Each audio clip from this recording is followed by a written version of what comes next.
Buenas noches, estimados amigos y amigas de Fundación Casa de México en España.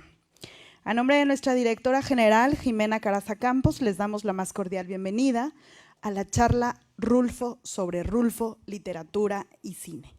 Primera de varias actividades enmarcadas en la presencia en nuestra institución de Juan Carlos Rulfo. Muchísimas gracias, Juan Carlos, por estar esta noche con nosotros. Hijo del escritor Juan Rulfo y de Clara Aparicio, Juan Carlos es director, productor, fotógrafo y promotor de cine documental. En el panorama de la creación cinematográfica de las últimas décadas, es una referencia ineludible y forma parte del grupo de cineastas que han propuesto nuevas formas de narrativa documental en México. En su intervención del día de hoy, Juan Carlos abordará algunos de los aspectos más relevantes de la biografía y de la obra de su padre, el gran escritor Juan Rulfo, uno de los escritores fundamentales en la literatura mexicana del siglo XX, así como la influencia que la obra de su padre ha tenido en la obra de su hijo cineasta. El punto de vista del cual ahondaremos en el conocimiento del autor de Pedro Páramo y El llano en llamas es privilegiado y único, pues parte de la relación filial, pasa por una lectura detallada de las obras y llega a la reflexión y búsqueda cinematográfica. En este sentido, puede afirmarse sin ningún tipo de duda que nadie conoce mejor a Juan Rulfo que su propio hijo, Juan Carlos Rulfo. He ahí la razón del título de esta charla, Rulfo sobre Rulfo, literatura y cine. Con esta conversación damos el pistoletazo de salida al ciclo que ha permitido a nuestra institución contar con la presencia de Juan Carlos en el programa Punto de Foco. En la presente edición del ciclo cinematográfico Punto de Foco, conoceremos el trabajo fílmico de Juan Carlos Rulfo, emprendiendo un recorrido que propone una retrospectiva compuesta por 5 títulos y asistiremos a una clase magistral en la que se diseccionarán los aspectos más relevantes del quehacer fílmico y documental desde México. Las proyecciones a las que deseamos hacerles una cordial invitación incluyen los títulos Del olvido al no me acuerdo, Los que se quedan, En el hoyo, Cartas a distancia y el primer capítulo de la serie 100 años con Juan Rulfo. En la proyección de estas últimas 3 películas, contaremos con la presencia del realizador para mantener una conversación con el moderador y con el público. De verdad, los invitamos a no perderse estas funciones, que pueden encontrar sus pases gratuitos a través de la página www.casademexico.es. Y bueno, para cerrar con broche de oro la presencia de Juan Carlos, tendremos una clase magistral titulada La cinematografía y el viaje emocional. Las personas interesadas en el guión desde una perspectiva creativa conocerán la manera en la que Juan Carlos recurre a esta herramienta para contar historias. Les avisamos que aún tenemos algunas plazas para todos aquellos que estén interesados. Una vez más, agradecemos su compañía, invitándolos a disfrutar de estas actividades que Fundación Casa de México ha programado especialmente para todos ustedes, y agradecemos nuevamente la presencia de Juan Carlos Rulfo, dando inicio con este gran trabajo. Muchísimas gracias.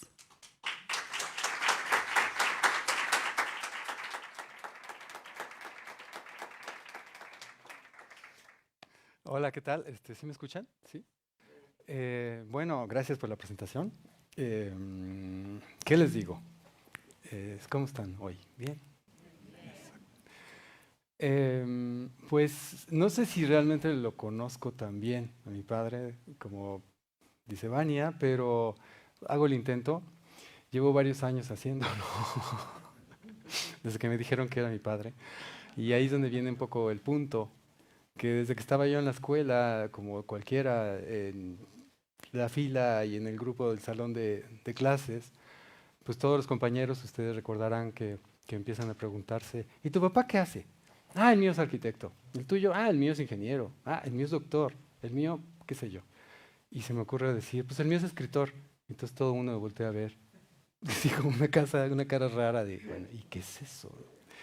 Entonces desde entonces empecé a darme cuenta que tal vez yo estaba metiéndome en un universo que no necesariamente era el universo suele uno conocer o que el común de la gente tiene.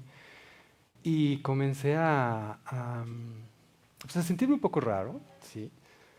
Todo el mundo me decía, ha de ser raro, ha de ser extraño cargar con el nombre y el peso de tu padre. Esa es la primera de varias. Y más bien empecé a pensar que era curioso, como que todo el mundo estaba más preocupado que yo de tener que cargar el peso de mi padre de alguna manera. Y estaban muy cansados y agotados y realmente preocupados y me decían, ¿vas a ver al psicoanalista? Varios hijos de varios autores, pues bueno, sí les ha ido mal. Los hijos de Carlos Fuentes, por ejemplo, bueno, les fue muy mal. Están más allá del bien y el mal ahora. Y otros tantos, pero bueno, no me meto en ese punto. Lo que sí les quiero decir es que ha sido un privilegio poderme meter en la vida de mi padre como lo he estado haciendo. Lo he intentado hacer lo mejor posible y estar aquí también representa un poco eso. No lo hago muy, muy seguido, pero una de las cosas que sí tiene que ver con la respuesta al común de la gente que me pregunta esto, si es difícil o no ser hijo de alguien así, es que casi todo mi trabajo está orientado a su, no necesariamente a su adaptación o su entendimiento, pero sí me ha ayudado mucho me ha dado como la herramienta para conocer el mundo que estoy tratando de entender, que es el mundo de ustedes, el mundo del humano, el mundo que nos rodea, que tiene que ver finalmente con la cinematografía. Yo me metí al cine porque un día mi madre me dijo que fuera al sur de Jalisco, donde era mi padre, para que le preguntara a la gente a ver si me podían decir si conocían a mi padre. Así comienza la novela, más o menos. Vine a Comala porque me dijeron que acá había mi padre, un tal Juan Rulfo. Mi madre me lo dijo, y etcétera, etcétera. Y efectivamente, al morir mi padre en 1986, yo estaba estudiando Ciencias de la Comunicación. Como cualquiera que está en la carrera, no sabe muy bien qué va a hacer, está preocupado de entregar los trabajos y todo este tipo de cosas. Y de repente ocurre lo inesperado, aunque ya más o menos lo veíamos venir. Se fue. Y se fue y se fue. Pero es una cosa extraña, porque en el momento en que desaparece, que se va mi padre, fue como algo que no le deseo a mis hijos mismos, o a los hijos de los hijos, que en ese momento me dio la clave de lo que yo tenía que hacer en la vida, de alguna forma, ¿no? Y era entender ese universo que está alrededor de la creatividad que se llama escuchar. Para mí mi padre lo que es, lo que fue, sigue siendo, es un gran escuchador. Por ejemplo, toda su obra creo que está bañada de una gran cantidad de horas de vida, de estar entendiendo lo que pasaba alrededor de él, de su universo, de entender, por ejemplo, lo que ocurre cuando sale la luz, de cómo el sol que está pegándole a esa ventana de allá me está dando un reflejo como el de ustedes, que creo que me queda muy bien, porque está como, ahí habría que poner un foco baña para que iluminara a la gente que está aquí, precioso. Y eso se la pasó años viendo meterse, cómo se ponía el sol en ese punto de ese valle, cómo la gente que pasaba por ahí a platicar esa tarde tenía el comentario perfecto de cómo le había ido en su trabajo ese día, como buenos jornaleros o como arrieros, toda la gente del campo que trabajaba en aquellos pueblos donde mi padre vivía. El padre de mi padre murió cuando él tenía 5 años, murió de un tiro por la espalda, y a partir de entonces el universo que él tuvo, en el que él vivía, cobró otra dimensión.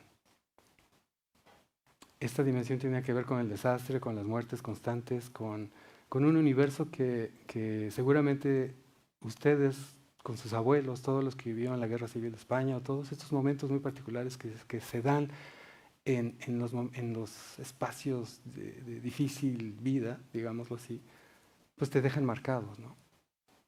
Mi padre era el hijo cuarto de varios, todos los demás eran rancheros, digamos, se dedicaban a otra cosa, pero no sé por qué a este señor, a Juanito, le tocó esta especie como de magia que da a la vida de ser tan hipersensible que empezó a llevarse todo lo que escuchaba, todo lo que le pasaba, cualquier palabra, cualquier frase empezó a estar ahí presente y no en vano yo pienso que su literatura es precisamente el trabajo de destilamiento de todas esas palabras, de todos esos sentimientos, de todas esas emociones, de todas estas luces, de todos esos paisajes que le tocó vivir durante un momento en su vida. Esto se los digo porque cuando mi madre me dijo que yo fuera al sur de Jalisco a ver si conocían a mi padre, pues fui y nadie me dijo nada, nadie lo conoció realmente. Mi padre se fue de ahí muy joven, se fue a los 5 años a un orfelinato. 5 años después murió su madre de tristeza porque extrañaba al abuelo. Y mi padre se quedó encerrado en un orfelinato durante más o menos 10 años, comiendo arroz. Odiaba el arroz en la casa, luego me enteré. Pero no el arroz de Doña Lupe, que era una señora que luego nos llevó a cocinar, un arroz diferente que no me parecía el del orfelinato. Lo podrán ver en el capítulo 1 de la serie 100 años con Juan Rulfo, que luego les digo, el comercial de eso. Pero bueno, regreso un poco a que en ese viaje que me aventé después de que mi padre muere, empecé a preguntarle a la gente del sur del estado de Jalisco, ahí donde nació mi padre, que qué pasaba si conocían a Juan. ¿Decían a Juan? No. Conocemos a don Nepomuceno, a doña María. ¿Y quiénes son ellos? Pues tus abuelos. Bueno, yo les decía, son mis abuelos. No, ¿tú qué vas a hacer? Se les hacía imposible pensar que yo, que tenía que ver algo con mi padre, ahí estaba. No, yo era un despistado, un güero despistado que se acercó ahí al sur de Jalisco. Todos son güeros. Güeros son rubios. De rancho les decimos. Porque algo pasó en esa zona del sur de Jalisco. Muchas emigraciones francesas, alemanas o españolas, antes eran los españoles, ¿verdad?, que fueron a México y hicieron algunas travesuras. Pero hay una mezcla muy curiosa en esa zona de México. Entonces todos son güeros, de ojos azules, verdes, mozos, peones, arrieros, muy curiosos, muy extraños físicamente. Bueno, son grandotes, no son los chaparritos o a la mexicana que nosotros podemos imaginar.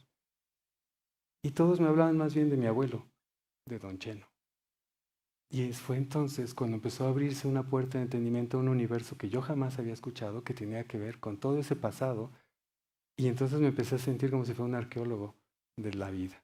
Empecé entonces a como a levantar piedras, que eran estos personajes que estaban ahí todavía en las puertas de su casa. Ustedes saben, en la tarde lo que hace la gente ahí es mirar el sol, ponerse en los cerros, comentar cómo ha ido el día o simplemente recordar lo que fue su vida. Entonces llego yo, un despistado, que llega y les pregunta sobre don Nepomuceno y resulta que les tocas el lugar más sensible de la vida y empiezan a comentar toda su vida. O sea, ni siquiera de Rulfo ni nada, eso no existe. Empiezan a hablar de su vida. Tienen una necesidad enorme de hablar, de platicar lo que fue su pasado. Ni siquiera necesariamente lo que acaba de pasar ahora, sino lo que es lo más remoto de lo más remoto. Y empiezo entonces a entender que ahí hay como una serie de cuentos que andan volando todavía en el aire, que son como cuentos que mi padre pudo haber escuchado, de todas esas anécdotas que la gente le contaba. Y contados en un español o un castellano muy antiguo, muy masticado, muy lleno de vida, de tiempo y de pasado, fantástico. Me acuerdo que llevaba una primera cámara que había comprado con mi padre, una cámara B8 estamos hablando del 85, imagínense ustedes. Era una de las primeras cámaras portátiles de video que pudiera uno tener. Y como homenaje por haberla comprado con mi padre, pues la llevé ahí y empecé a grabar a todas estas gentes, sin idea de qué estaba haciendo. Yo no sabía que existía el cine documental o el cine de ficción. Para mí el cine era el cine y punto. Y empezaba a ponerle la cámara a la gente con un micrófono que se espantaban, que se los quitara porque les iba a dar un infarto. No pasaba nada. Pero el chiste era escucharlos lo más posible. Y ahí me la pasé horas. Pasé semanas escuchando a toda la gente, tratando de conocer. Un viejo me llevaba a otro viejo, a su pariente, a su hermano, a su tío. Y empecé a recopilar una serie de materiales que, al paso del tiempo, fui entendiendo que eran precisamente relatos que sabían a ese tiempo que mi padre había escuchado. Por eso quise titular Rulfo por Rulfo, porque de alguna manera podríamos quitarle el Rulfo y no Rulfo, no importa, sino es esta posibilidad, como regalo que nos da la vida de poder escuchar al otro, así nomás. Parece fácil, pero no es fácil. Por eso digo que una de las cosas que más me dejó mi padre, y ahí es donde yo estoy un poco más cercano a él.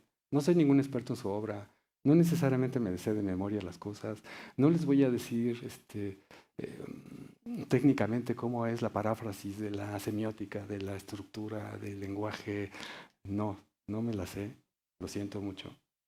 No voy a estudiarlo, pero en cambio creo que dentro de lo que ha sido mi trabajo, el poder escuchar a estos grandes contadores de historias ha sido un verdadero privilegio.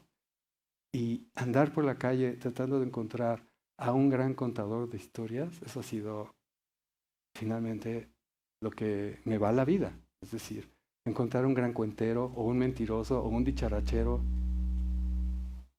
o alguien que te cuente, ustedes todos tienen seguramente un pariente o ustedes mismos son unos cuenteros, son unos mentirosos con una narrativa muy divertida o muy profunda o ustedes llámenla como quieran. Pero eso es finalmente lo que le da valor a un personaje. En la cinematografía lo que uno busca son personajes. Por supuesto historias, pero una historia que esté contada, que esté bien contada, que tenga un espíritu, que tenga fuerza, que tenga. Ustedes saben que ven una película y una de las cosas que más les deja en la memoria es poder, es tener que ese personaje los va a llevar a contar una historia, ¿no? Y no los va a soltar. Ese es el valor finalmente del trabajo de la dirección. Poder tener un personaje, un actor, con todos los elementos alrededor de este personaje que los cautiven, que los lleven, que los emocionen, que los haga llorar, que los hagan reír. Toda esa serie de cosas finalmente es lo que uno busca. Y cuando uno lo encuentra en vida, es decir, ahí en la calle o en el campo, pues uno dice, estoy frente a un monumento que no me lo puedo acabar. No se acaba. Cada cosa que hace, cada guiño, estornudar puede ser una obra de arte. este, ya dejen ustedes, un buen chiste, no sé si en España hay chistes, ¿no? Seguramente hay muchos buenos chistes o malos chistes, pero es mejor más vale un mal chiste contado por un buen contador que un buen chiste contado por alguien que no sabe contar chistes. Un poco eso. O, por ejemplo, otra que es muy importante, una buena película con un muy mal sonido, pues echa a perder la película. Una muy mala película que suena muy bien, pues la escuchas y te la tienes que tragar posiblemente. O sea, bueno, en la cinematografía decimos mucho que hay que cuidar la imagen en cámara, pero también hay que cuidar el sonido. Porque si todo ese trabajo que está en tu imagen se echa a perder porque el sonido está mal, pues no entra, no llega, no traspasa la pantalla, no llega a ustedes. En cambio, puede tener una muy mala imagen, pero se escucha muy bien. Ustedes pueden decir qué buena película, se escuchó muy bien, ¿no? En fin, es ese tipo de cosas que tiene que ver otra vez con esto que les cuento de alguien que sabe contar cosas. Regreso todos a mi padre. Cuando murió, una de las cosas que hice fue transcribir muchas de sus obras que estaban todavía en el cajón. Una serie de cuentos inéditos que sí salieron a la luz en una obra que se llama Los cuadernos de Juan Rulfo, pero no se ha reeditado en España, por lo menos no ha salido. Pero el trabajo que eso a lo que me llevó fue estar más o menos unos 8 meses transcribiendo con su propia máquina de escribir, escuchando a Dire Straits, no sé si lo conocen, este rockero que... Una canción que se llama The Man Too Strong, que nada que ver, pero sabes el título sí.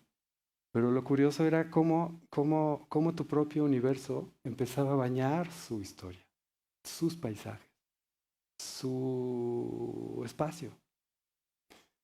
Y entonces ahí es donde empecé a entender que podría haber otro Rulfo, una manera de poder presentar su universo con otro tipo de paisajes sonoros, otro tipo de personajes.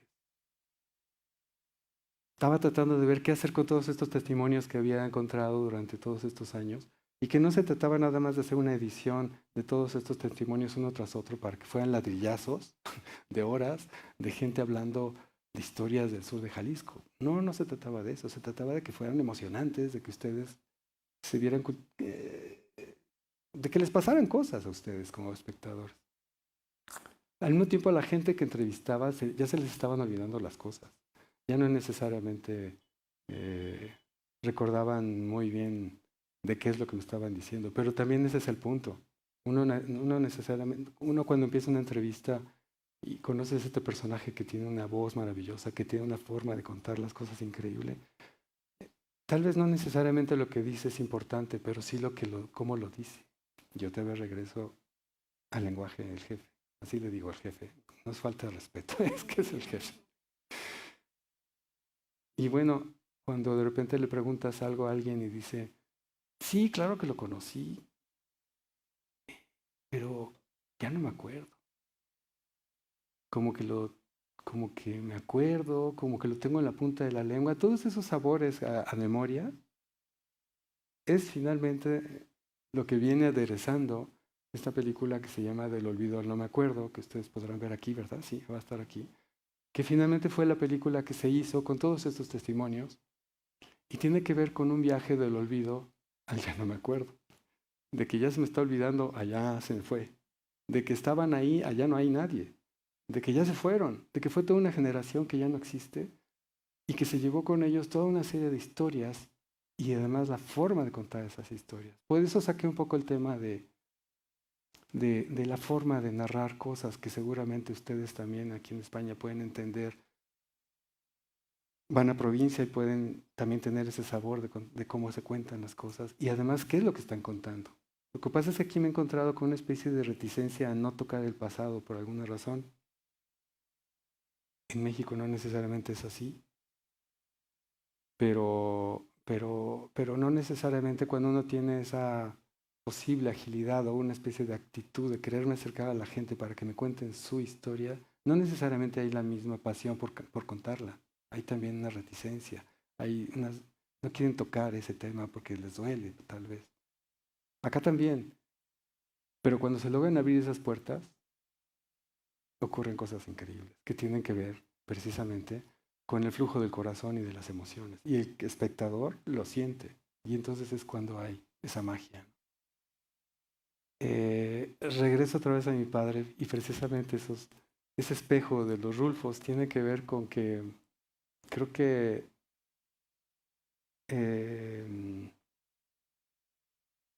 no me estaba sintiendo muy equivocado cuando veía que esos cuentos que estaban ahí flotando sí estaban en las historias de estos personajes. De tenerlos en vida, que además habían conocido a mi padre, pero ahí estaban, y que estaban además quedándose callados a veces porque ya se les había olvidado algo, pero el mismo silencio también era cinematográfico. Es decir, no necesariamente decir algo era importante. El silencio también es cinematográfico y también es literario. ¿Me entienden? Entonces era estar fascinado viendo a una cantidad de gente, a uno de ellos, don Jesús Ramírez, el Motilón, que ese fue mi maestro de cine finalmente. Es decir, sí tuve clases de cine después, pero nunca me enseñaron a entrevistar a nadie, nunca me dijeron cómo tenía que acercarme a la gente. Siempre te hablan de una serie de teorías sobre la entrevista y sobre cómo hablar de técnicas cinematográficas, de lo que tú quieres, de lo que ustedes quieran, pero una cosa es eso y otra cosa es estar frente a un personaje que te cautiva y que además te quisieras llevar en la vida, que no lo puedes hacer, pero quisieras hacer una película tras otra, precisamente porque no te acabas todo lo que tienen por decir. Te antoja estar pasando horas, días con él, desayunar con él, acompañarlo, a donde fuera, dormir con él. Cualquier gesto, cualquier guiño, cinematográficamente eran perfectos, ¿no? Esa fue la verdadera maestría, esa fue la verdadera clase. Y eso finalmente me lleva a entender que no necesariamente en la región de mi padre están estas cosas.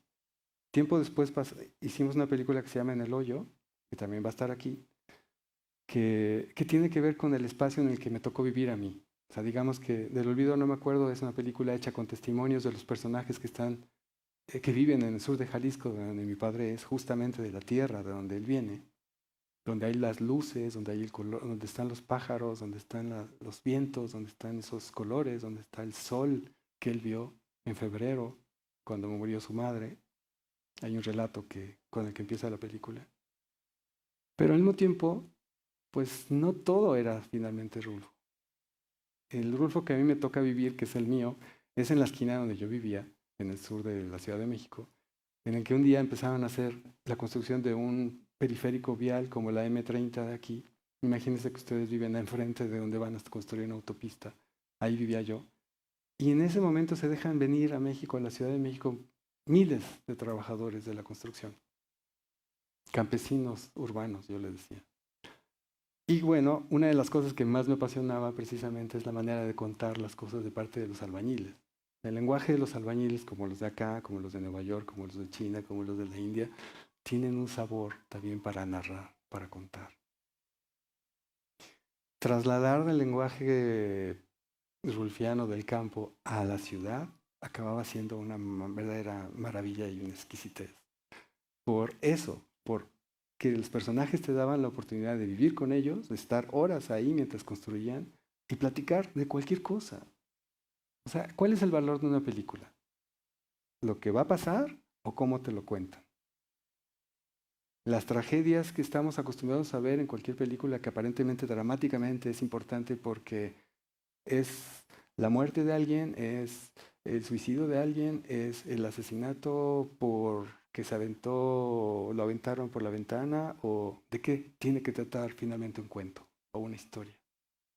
O sea, el nivel dramático tiene que ver a fuerzas por algo que le llamamos la pornografía de la violencia o la destreza de la narrativa para poderte captar y tenerte ahí viendo una historia emocional, emotiva, por el hecho de serlo, no necesariamente por la tragedia.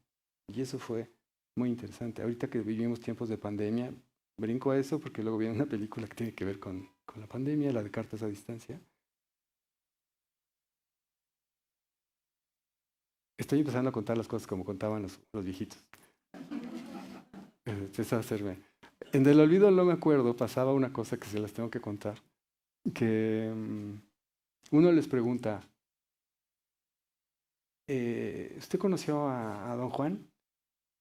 No lo conocí, no lo conocí. Ya viene saliendo el sol, mire, está bien bonito. Ya, yo creo que está saliendo Doña Justa por la ventana, mire. Ay, Doña Justa, fíjese que el otro día me contó, ¿qué le estaba yo diciendo? Este, Ay, me siento muy mal, fíjese que ya a estas alturas uno se siente tan mal. No, cuando yo era joven, ver a las muchachas en pelo, qué cosa, qué cosa.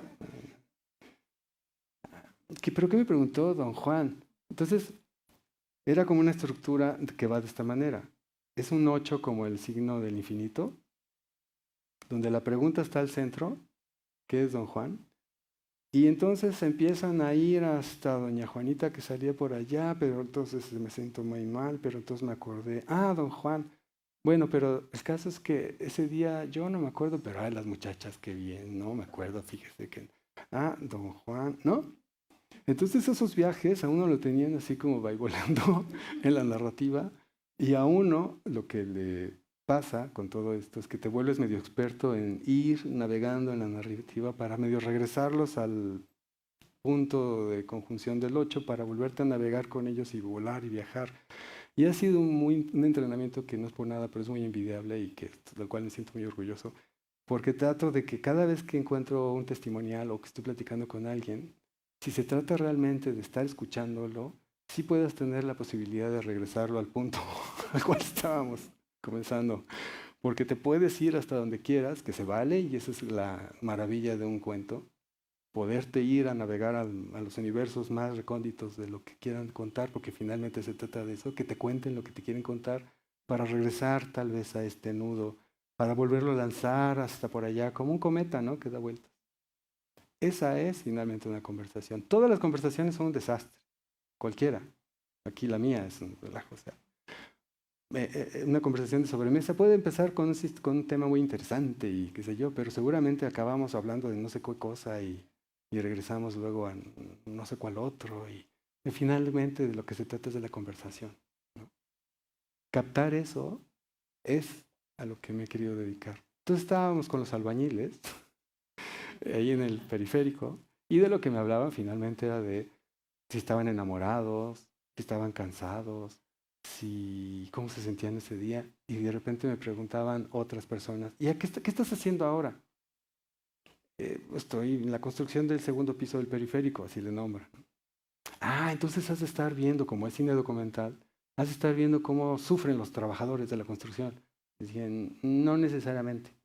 Entonces estás dedicando a ver cómo como la obra la estaba haciendo el que ahora es el presidente de México, los medios mediáticamente lo estaban golpeando, como ahora también. No soy pro AMLO, pero nada más para... Sí voté por él, pero bueno, ahí está, es complejo. Es otra cosa. Pero entonces regresamos y estábamos en la construcción, entonces me preguntan otros, y entonces estás viendo cómo los obreros son unos flojos, huevones, están tirados ahí sin hacer nada. Le digo, no. Entonces estás viendo cómo se están gastando el dinero en una obra que se va a caer. Le digo, tampoco. Entonces, ¿de qué estás haciendo tu documental? Pues nada, estoy ahí viendo cómo son, platicando con ellos. Entonces, bueno, efectivamente parece banal, pero estar allí viendo cómo pasan los días, platicando con la gente, escuchándolos y que además la misma gente te acoge de una manera muy especial porque no estás ahí para denunciar, sino para ver, es muy diferente. Entonces, ¿cuál es el papel del cine documental? Bueno, es que deberías de tener datos, cifras, estadísticas, porque tú estás tratando de demostrar algo. Le dije, pues no necesariamente eso se trata del cine documental. O sea, el cine documental que a mí me gusta hacer es el que ocurre en la vida real, pero con personajes reales, y con eso puede hacer un drama o contar una historia. Cuesta trabajo aparentemente agarrar eso, pero es cine, finalmente es cine. Al principio les decía, bueno, no sabía si estaba haciendo ficción o documental, hasta entonces, después de un rato supe que se llama documental porque son elementos de la realidad, pero es cine. Finalmente se trata de filmar a alguien y de contar una historia con ese alguien. Y de que se cuente un cuento, de que ustedes estén ahí viendo eso y que se lleven a final de cuentas la historia que ellos están contando. Y bueno, en el periférico, en el segundo piso del periférico, en una ciudad como esa, ocurrían muchas cosas muy sutiles, pero suceden. Y la única manera de verlas es estando allí, sin moverte, en un solo rincón, esperando a que sucedan. Es como ir al parque y ver pasar a las chamaconas. Uno dice, ¿qué voy? Voy al parque, por ejemplo, al Retiro. ¿Qué es lo que ustedes hacen? ¿Van y caminan? ¿Se dan una vuelta? ¿O se quedan en un rincón, en su silla favorita, esperando, ahí a gusto, ahí? Van a descansar, se detienen en un lugar, tal vez pueden tener su banca preferida, y se ponen a ver a la gente. Bueno, eso es lo que a mí me gusta hacer. Llego, me siento, y te pones en un punto a ver. Y pasa todo el mundo ahí. Curiosamente, en el periférico lo que pasó es que en 7 kilómetros llegaron más de 7,000 personas, 7,000 obreros. ¿Y cómo haces una película de eso? Hay 7,000 historias en 7 kilómetros. Pues llegué y me quedé parado en una esquina. Llegó el chaparro que me dijo, ¿cómo está, señor? Buenas tardes, buenas tardes. Con una amabilidad y un respeto único. Y llega el grande.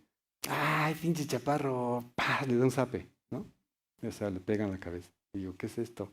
Es que es un mugroso, está pestoso, huele a perro muerto. Le digo, véngase. ¿No? Entonces me invitan a pasar al hoyo, que era los cimientos de una de las columnas que iban a sostener el periférico. Y ahí me quedé 2 años. Viendo cómo se daban de zape al chaparro y el grande, y hay una dualidad, uno es chaparro y uno es grande, y como tal, pues son complementarios, ¿no? Y luego llega otro que se la pasa echando chistes, todos muy vulgares si quieren, pero al mismo tiempo muy divertidos. Y ahí comienza toda una serie de eventos de la vida cotidiana de estos personajes que dices, pues yo soy de aquí, aquí me quedé. Y otra vez a escuchar.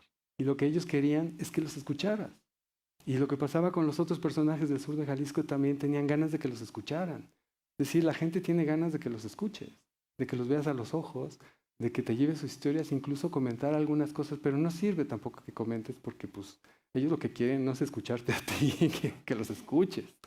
Entonces me quedaba callado y me la pasaba recibiendo y recibiendo y recibiendo historias.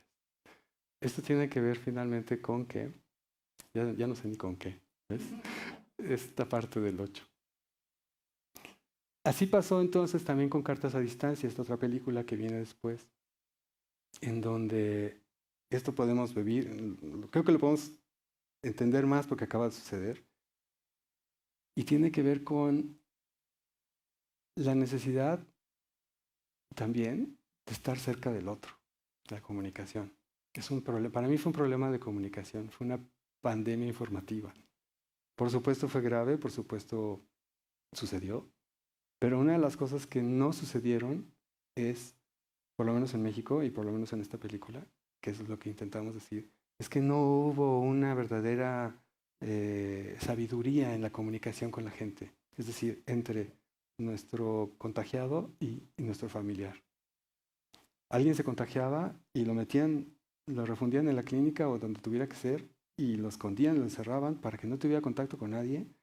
E imagínense qué es eso. Bueno, no sé, no es decir que se imaginen, es terrible, te mueres nada más de la pura impresión. Y la familia también angustiada por no saber en dónde está ni cómo está, porque no puede acceder, porque no le puede decir hola y no puede estar ahí porque tienen que estar separados. La película al final de lo que trata es de cómo un enfermero que se llama Calavera, Jorge Calavera, que tenía un letrero aquí que llamaba Sin miedo a la muerte, se la pasaba haciendo letreritos, bueno, más bien, le decía a la gente, deme su cartita, escríbale algo, y yo se lo entrego a su paciente, a su familiar. Entonces la familia que estaba fuera de la clínica, que no podía pasar, le escribían lo que pudiera hacer en una botella, en papeles de baño, porque nada, no había nada, ¿no? Entonces el familiar, el contagiado recibía un rollo de papel de baño con lleno de cartas. O sea, ustedes, el rollo lo podías desenrollar y estaba, te amo, te quiero, te extraño, toda la familia está aquí esperando que estés bien, te amamos, échale ganas, ¿no? O en la botella, en el vaso de plástico, en la servilleta, en lo que fuera. Y el que estaba adentro al recibir eso obviamente se emocionaba y le daban ganas de vivir. Para mí yo creo que esa fue la mejor de las vitaminas, la mejor de las endorfinas, ¿no? Les daban como energía. Y esa comunicación fue la que realmente siento que valió la pena en ese sentido. Posteriormente esto se volvió en videocartas. Tal vez aquí fue usual, no sé, en México no.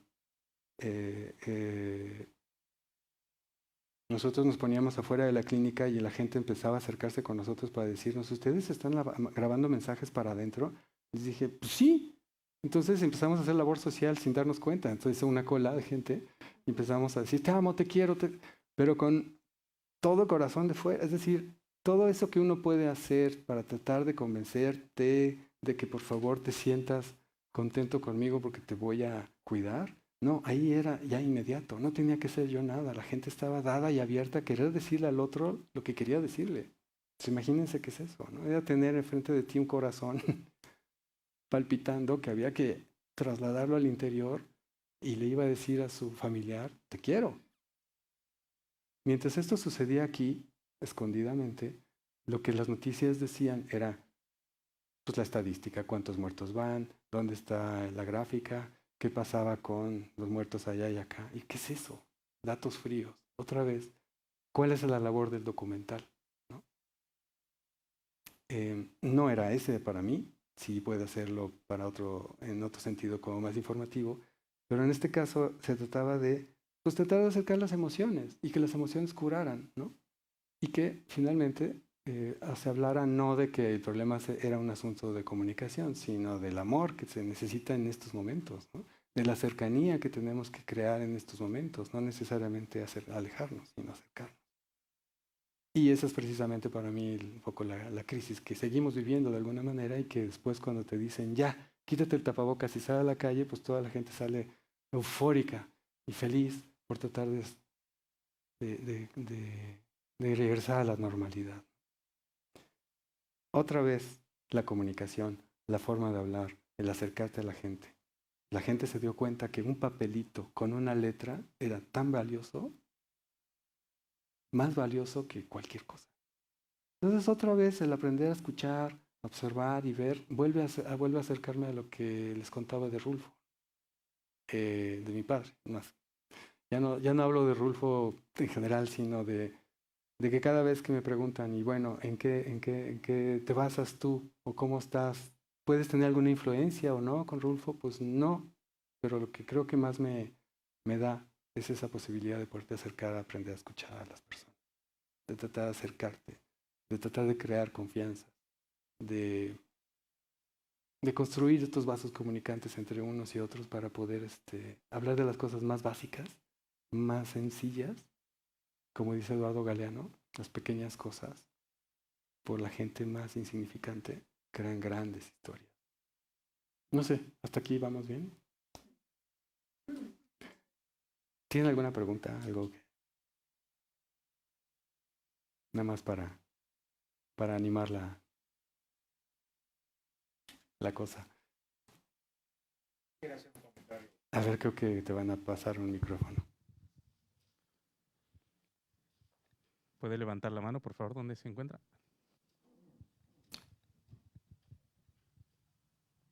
Sí, muchas gracias. Bueno, en primer lugar, mil felicidades. Ha sido pues una lección para todos y a mí me lleva a hacerle una pregunta. Es decir, yo tuve la oportunidad en Guatemala, por ejemplo, donde viví, de reunirme con los cuenteros. Yo quería preguntarle si en México hay, no sé si una asociación de cuenteros, pero hay cuenteros identificados en cada uno de los estados del país, ¿no? Y yo creo que sería muy útil, muy importante darle a los cuenteros un papel fundamental en eso que usted dice, ¿no? Yo creo que ellos son los principales eh, intermediarios, ¿no? Entre el sentir de la población y las necesidades de la misma población, ¿no? Gracias, y qué bueno que lo menciona. Es decir, no necesariamente la parte de la literatura o del cine en el sentido de jugar a los cuentos o platicarme historias para que esta historia que le estoy contando funcione es el punto. El cuentero es precisamente el gran narrador de la historia de la humanidad. Punto. Y en ese sentido, cuando yo estaba conociendo estos personajes sin darme cuenta de nada, y eso es lo que les quiero transmitir, que en esta actitud como medio naif mía o inocente, lo que estaba sucediendo es que estaba frente a los contadores de historias de este país, de ese país, México, cualquier país. Pero hay una cosa muy curiosa que es la valoración de esas historias, de esos personajes, de, de, de hacerle caso a estas historias, a estos personajes otra vez. No lo hacen, no lo hay. No existe en México, por supuesto, no hay. No lo digo por supuesto porque así es, sino que pareciera que estas historias no son tan importantes. Digo, desde que tengo memoria, también una de las cosas que me dejó mucho con mi padre fue la música. Él era un gran escuchador de música medieval, de los trovadores españoles, franceses, de cómo a través de la música las historias se transmitían. No siempre, desde antes que se aprendía a escribir incluso, la escritura no ha existido siempre, ¿no? Pero sí han habido los cantos, sí han habido los cuentos y los mitos, las historias que se transmiten de boca a boca. Y esas son las que estamos viviendo. Y esas son las que se pierden si ahorita nos escriben o si alguien no las graba. Esto que les estoy contando de la pandemia parece como banal, se va a perder y nadie se acuerda, porque lo que importa es la estadística otra vez, de esos datos, de que este país, tu presidente, lo hiciste muy mal porque se te murieron 5 millones de gentes. En cambio a este no le fue tan mal porque se le murieron 4.999.000, ¿no? Entonces, ¿pero qué tiene que decir la gente? Cualquier gente. Ahorita ustedes mismos son contadores de historias. Y ese es donde creo que está el punto. Entonces, ¿dónde se tienen que acercar los medios? Para mí, a las historias más sencillas, más común y corrientes. Ahí donde está lo más común es donde está la comunicación más cercana. Y estas historias, como usted dice, no sé, por ejemplo, que hay una exposición donde vemos letras. Y las letras se transforman según tu posición. Ya nomás con eso, dice uno puede transformar el mundo con la pura presencia. Y con lo que tú tienes que decir. Tienes nomás que tener el valor o la decisión, tal vez, de poder plantearte en el mundo y decir lo que yo quiero decir es esto y ponerlo. No sé si me estoy volando la barda con esto, pero Pero cuando de repente vi cómo la gente se aliviaba nada más porque escuchaba a su familiar, dices, es que el valor de la palabra y del sentimiento que esa palabra lleva es fundamental. Y nos lo demostraron en estos momentos en los que los medios, pues, enfrían a todos. Es un celular que vemos a la gente cargando su celular y nada más conectado ahí con este celular, es una cosa. Pero tienes además una herramienta poderosísima que la hemos estado usando en un 1% de su capacidad, ¿no? Y ese 1% es la que nos aleja. Todo lo demás está inutilizada. Entonces, todo lo que podemos hacer, por supuesto. Y en un momento de crisis y de guerra, como las que están sucediendo ahora en su siguiente etapa universal, pues queremos ver qué ocurre. ¿Qué puedes tú escribir allí? ¿Qué debes de escribir ahí? ¿Cuál es tu participación ética al respecto de lo que tienes que escribir en estos medios, ya sea Twitter, Facebook, todas estas cosas, ¿no? Porque ahí están ahora los cuentos. Válgame. No sé, la responsabilidad mediática sí se me hace muy importante ahora. Yo no sé, sigo, regreso un poquito al tema de las obras que vamos a ver. Por ejemplo, vamos a poner un capítulo de la serie 100 años con Juan Rulfo, que se llama, es el capítulo 1, ¿verdad? Se llama Hacia el llano en llamas. Y ahorita les cuento por qué me regreso entre esta historia del 8. Porque después de varios años, digamos, estamos hablando desde el 86 a la fecha, ya son 30 y tantos. Pues bueno, sí fui al sur de Jalisco, sí fui a preguntarle a la gente, sí hubo unos que me contestaron, sí lo conocí, viví con él, hice esto, pero en ese momento no me interesaba tanto su anecdotario personal sobre Rulfo como los que no sabían nada pero contaban las cosas de una manera muy diferente. Ahí es cuando me di cuenta que había una diferencia entre, por ejemplo, Juan José Arreola, que pudo haber sido maravilloso, es un escritor también contemporáneo de mi padre, pero su forma de contar las cosas, de alguna manera ya me lo imaginaba, pero no tiene nada que ver con don Jesús Ramírez Sales el Motilón, el arriero que le llevaba el caballo a mi abuelo cuando él tenía 5 años, cuando don Motilón tenía 5 años, porque cómo cuentan las cosas, porque además él estaba allí con él estuvo ahí, él escuchaba, él hablaba, él habla como hablan. Y don José Arreola, Juan José Arreola, pues era un teatrero y era un espectáculo verlo, pero son dos cosas muy diferentes. Así otros escritores más por ahí, ¿no? Todos ellos empezaron a guardar en una especie de cajón de todo el anecdotario de los personajes que tal vez sean amigos de mi padre. Luego estaban otros que tal vez eran como los que decían que lo conocían, porque muchos eran también mentirosos, pero la manera de la mentira también era divertida, ¿no? Yo estoy seguro que tú no lo conociste. No, sí, claro que lo conocí. Bueno, ahí estás en tu cajoncito. Cada quien. Pero no sabía qué hacer con todo ese material. Por eso la película de Del Olvido, no me acuerdo, sí sale Juan José Arreola, pero finalmente quienes ganan son todos estos personajes que vienen del campo y que están ahí, que son como los que de alguna manera están en la obra de Rulfo. Y ahí se quedaron años. Cuando vino esta fiebre de las series, que tiene unos 5 años o algo así, empecé a entender que tal vez lo que tenía que hacer era una serie con todas estas series de testimoniales y de formas de ver a Juan. Hasta entonces entendí que no podía ser una sola película en la que trataba de meter todas sus posibilidades, sino que tal vez podría ser entonces una serie con varios capítulos en los que cada capítulo profundizara en cada tema. Por ejemplo, el capítulo 1 tiene que ver con un viaje hacia el llano en llamas en el sentido de que es un espacio biográfico en el que él creció desde que nace hasta que se casa con mi madre, que es el periodo en el que hizo el llano en llamas. Pero no necesariamente es una adaptación de las obras. Eso será para otro momento en el que tal vez haremos alguna adaptación. Pero aquí es más bien un asunto tal cual documental de qué va sucediendo alrededor de esos años, con material fotográfico y testimonial único que fui guardando a lo largo de todo este tiempo. Viene Pedro Páramo, que son más el otro capítulo, un capítulo 2, que tiene que ver con el oficio del escritor, los miedos que un escritor tiene para poder contar las cosas. En este caso, Pedro Páramo tuvo los suyos, pero eso lo dejamos en el anecdotario. El capítulo 3 tiene que ver con la fotografía. Mi padre era más fotógrafo que que escritor en cierto sentido. Es decir, la mayoría del tiempo se la pasaba tomando fotografías. Andaba de pata de perro, que así le decimos a los viajeros que andan perdidos por todas partes, con una chamba, un trabajo que era el vendedor de llantas.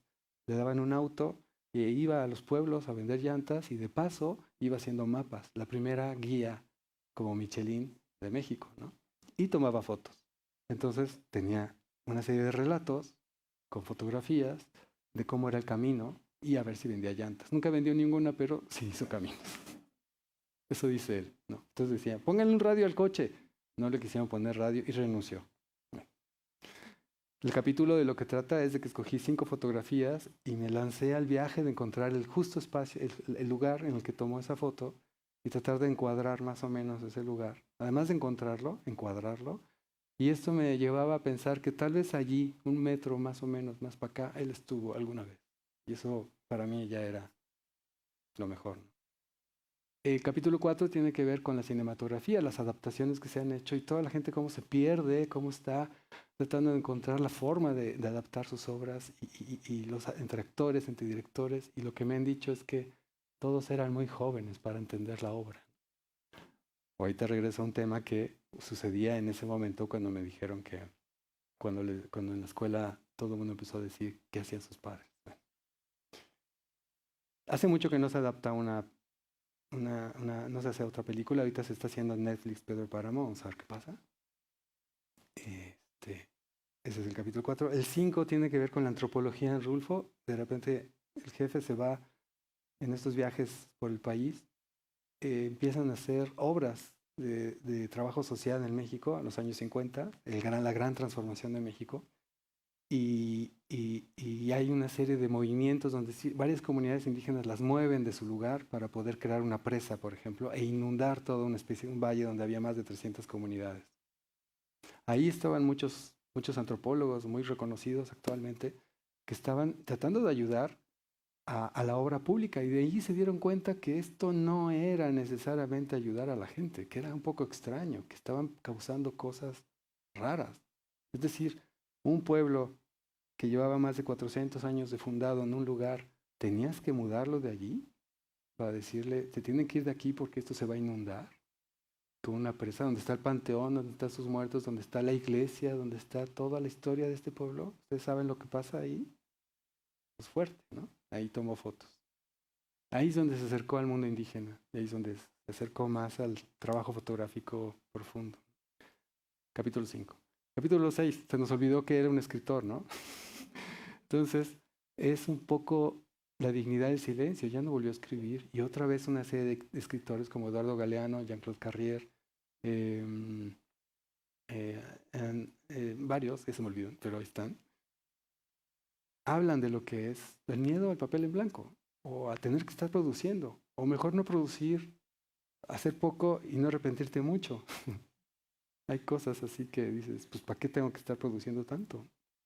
Y el capítulo 7, que es un poco un resumen de todo esto.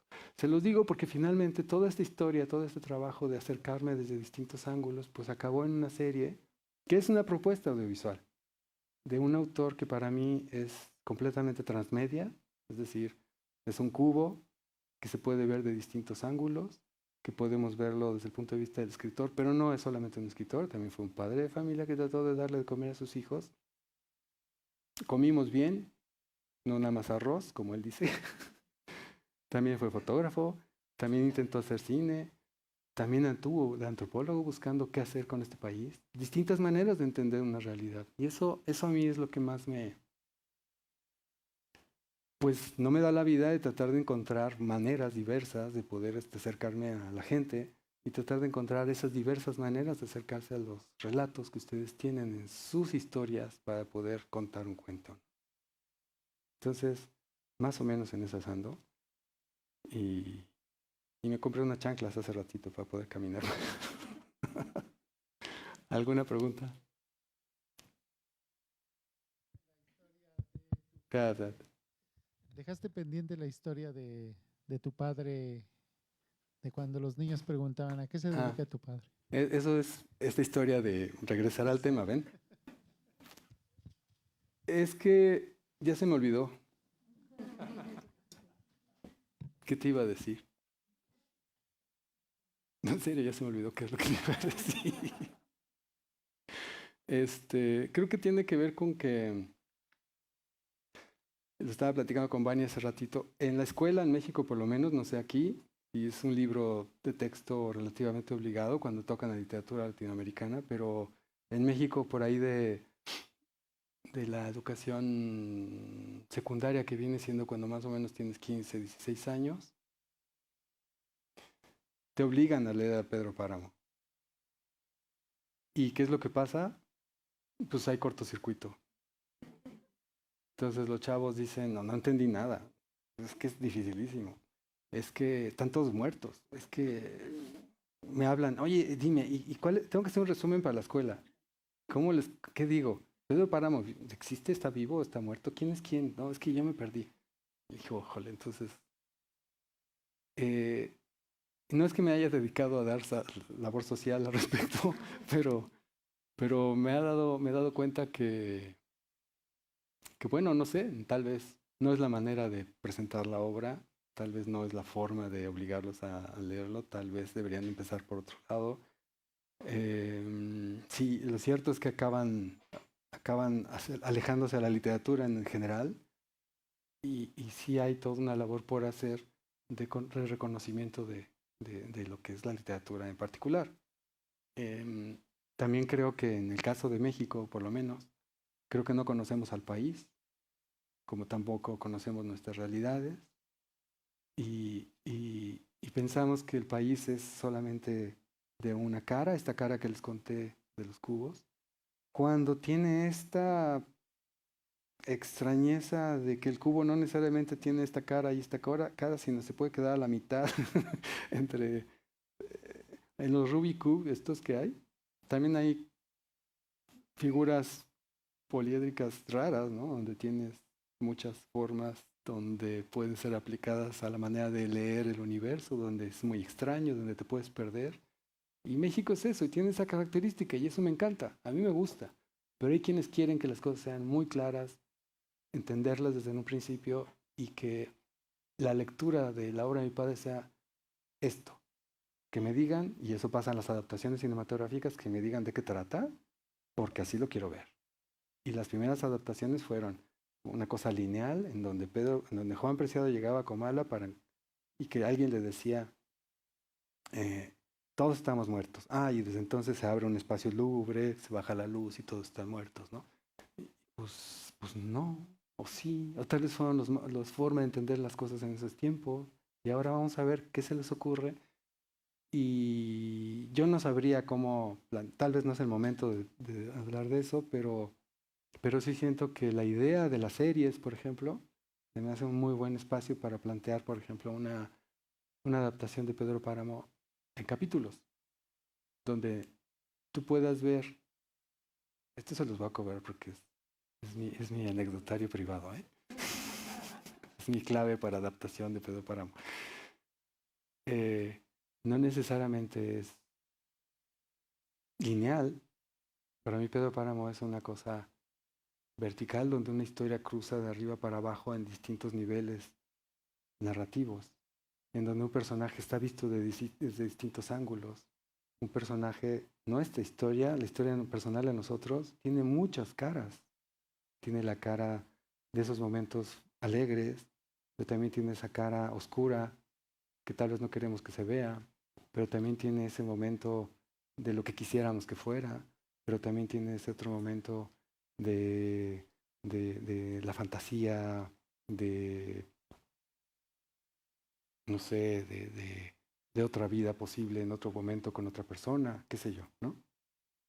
Todo eso hace el universo que tenemos en la cabeza de nuestras personalidades. Y yo creo que en el caso de Pedro Páramo, lo que creo que hizo el jefe fue crear este universo de México en estos personajes que no tienen rostro, nunca sabemos cómo son, sabemos que son o intuimos que tal vez son jóvenes, porque pues de niños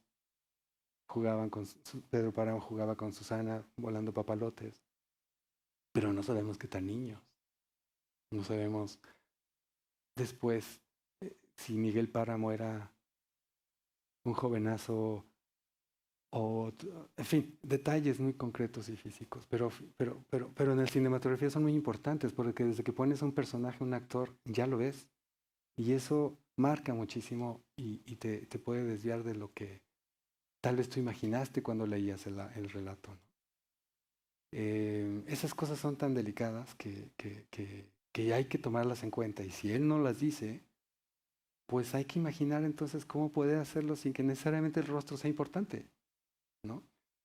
Regreso un poco a la historia de lo que puede ser la manera de poder interpretar, de cómo puede acercarnos cómo puede acercar las nuevas generaciones a la obra de Rulfo. Yo creo que ahí debería ser por otro lado, debería ser tal vez por los cuentos, de una manera más lúdica, de una manera más juguetona y tratar incluso de pensar con qué cuento. Pienso en Macario, por ejemplo, que es un cuento del Llano en Llamas, que tiene cierto humor, es más colorado, por ejemplo. Sí, o Anacleto Morones, por ejemplo, también es el niño Anacleto que es muy coscolino y que se la pasa curando a las chamacas para que no se sientan mal. O el día del derrumbe, por ejemplo, que tiene ciertas analogías con México. El mismo día en el que hubo el terremoto en la Ciudad de México es más o menos lo que se cuenta en el día del derrumbe, pero muchos años antes. Es curioso. Y Pedro Páramo, lo que tiene es que hay que entender un poco que vas a entrar a un universo que va a jugar contigo y que uno está acostumbrado a leer las cosas, como les decía, de una manera lineal. Entonces, eso más o menos pasó, o eso nos ha pasado cuando queremos leerlo en la escuela. Y ha cambiado. Cuando a mí me tocó, imagínense cómo fue esos días que estaba en la escuela que dijimos que nuestros padres eran tal o cual. Cuando me tocó a mí leer, fue en la primaria, cuando tenía 12 años, 13 años. Leer Lubina. Y me acuerdo que estaba enamorado de la maestra de cuarto año. Y la manera de poderla de tener ahí conmigo a un lado era contarle de memoria Lubina, el cuento de Lubina. Y entonces le decía, maestra, me sé de memoria el cuento, que quiere que leamos o que hagamos un dibujo. A ver, cuéntamelo, porque tenía yo que contarlo, porque supuestamente yo, el hijo, tenía que ser el sabio, ¿no? Y pues mangos, no, eso no es cierto. Yo no sé. Si quieren en serio un sabio de la obra de Rulfo, vayan y pregúntenle a cualquiera. Yo no tengo idea. Eso es cierto. Lo que sé es otra cosa y es el chisme y el cuento, eso sí me lo sé, pero yo no soy un académico. Entonces, pues sí, le contaba de memoria el cuento de Lubina y era un éxito. Entonces hice un dibujito, que es que me estoy acordando del dibujo y me estoy acordando de la maestra, perdón ustedes. Y sí fue bueno, pero Lubina era diferente. Pedro Páramo es otra cosa. ¿Otra preguntita?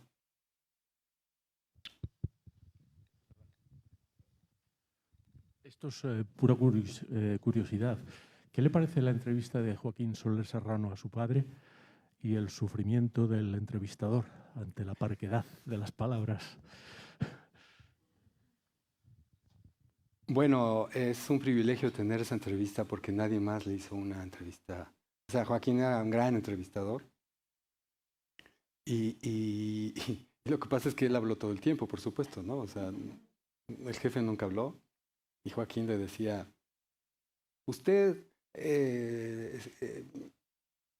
híjole, no, perdonen si no me sale igual, pero bueno, usted, el gran autor de las letras mexicanas, nacido en el sur del estado de Jalisco, hijo de padres con tragedias en la familia, y después, más adelante, trabajó como agente de migración en la ciudad de Guadalajara, en donde pudo haber estado en contacto con los alemanes porque usted estuvo regresando varios a submarinos alemanes que llegaban a las costas del Golfo de México, que después se casó con Clara Aparicio de Rulfo.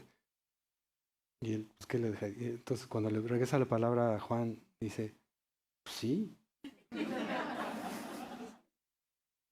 Es que también la entrevista de Joaquín Soler era así. Y lo que sí le preguntó a mi padre después es, ¿y cómo sabe tantas cosas?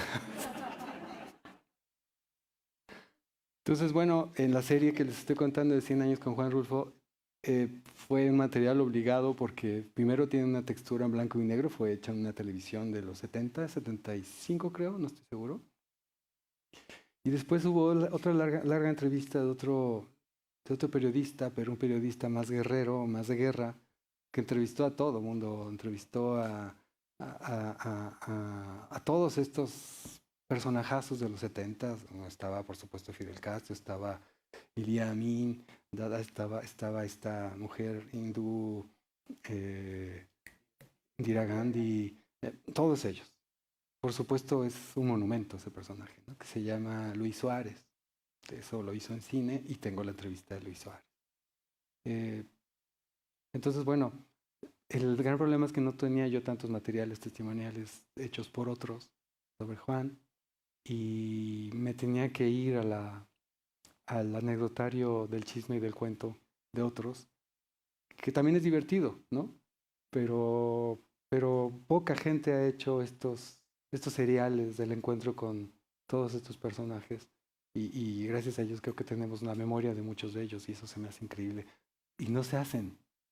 Hace poco hicimos una cosa en Canal 11 de México, un canal cultural que se llamaba Con los ojos de Juan Rulfo, o varios pintores, escultores, fotógrafos, lo que ustedes quieran. Y lo que hizo el Canal 11 fue borrar todas las cintas porque cambiaron de administración y quién sabe dónde quedó todo ese material. Es la memoria artística de un país, ¿no? Se borró. Entonces, bueno, se me hace fatal. No hay, y a las series y a las famosas plataformas no les importa. Ha sido muy difícil meter la serie de 100 años con Juan Rulfo. Está en Amazon Latinoamérica, pero no les interesa. Y bajo la idea que ahora tienen como estatuto fundamental de que después de la pandemia no quieren ninguna película de pandemia, por lo menos, y no quieren cine documental. Quieren comedias fáciles, rápidas y que acerquen rápido a la gente y distraerlos de la pandemia. Es más, dicen, no existió la pandemia. Se me hace gravísimo.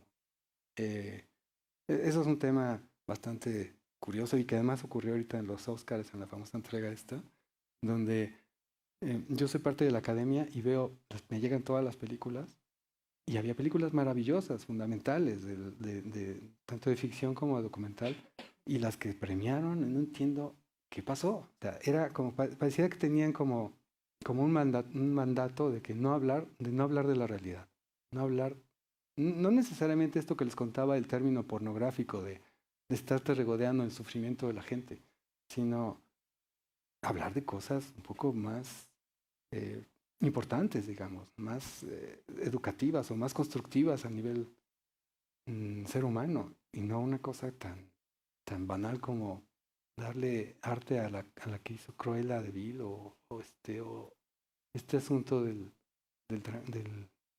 la cachetada, como si el presidente de Estados Unidos fuera a resolver el mundo así, a cachetadas para el otro, que el otro pues no canta mal las rancheras, pero ya se desafinó gacho, ¿no? En fin, ¿para dónde vamos?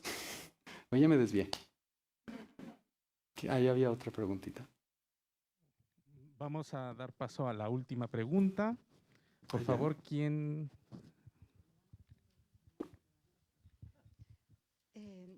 Mira, mi pregunta tiene también relación con la entrevista de A Fondo de Joaquín Soler Serrano. Así. A mí justamente me llamó la atención que, a pesar de que es verdad de la parquedad, que como tú bien has dicho era más escuchador, pero me sorprendió porque comenta, primero tiene una visión sociológica y antropológica que me sorprendió cuando hablaba de la Revolución Cristera, del papel de las mujeres.